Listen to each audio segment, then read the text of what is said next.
జాడిస్తే తాడు తీస్తామంటూ బంగ్లాదేశ్ కు గట్టి హెచ్చరికలు పంపింది భారత్.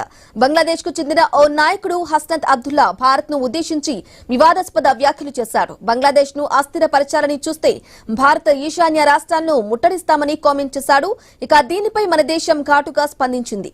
బంగ్లాదేశ్ హై కమిషనర్ రిజాజ్ హమీదుల్లాకు సమన్లు జారీ చేశారు.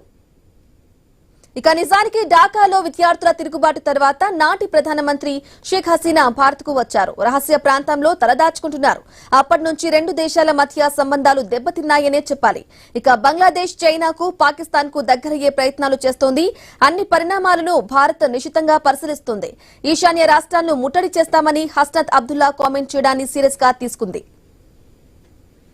అలాగే బంగ్లాదేశ్ లో రాడికల్ గ్రూపులు ఢాకాలోని భారత హై కమిషనర్ పై దాడికి యత్నించారు. గుంపుగా వచ్చి నిరసనకారులు బారికేడ్లను దాటుకుని రాయబార కార్యాలయంలోకి చొచ్చుకెళ్లే ప్రయత్నం చేశారు. వీసాల జారీ ప్రక్రియ నిలిపివేతను వ్యతిరేకిస్తూ ఆందోళనకారులు ఎంబసీని ముట్టడించారు.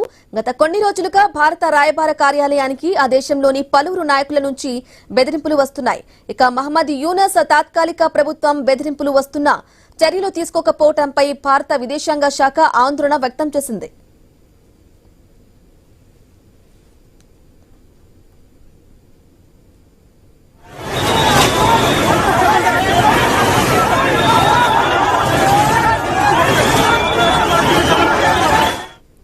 ఇక ఉగ్రవాదుల బెదిరింపులు, బంగ్లాదేశ్ నేతల రెచ్చగొట్టే వ్యాఖ్యలు, పెరుగుతున్న భద్రతా సమస్యల మధ్య భారత్ కీలక నిర్ణయం తీసుకుంది. బంగ్లా రాజధాని ఢాకాలో ఉన్న ఇండియన్ వీసా దరఖాస్తు కేంద్రాన్ని మూసివేసింది.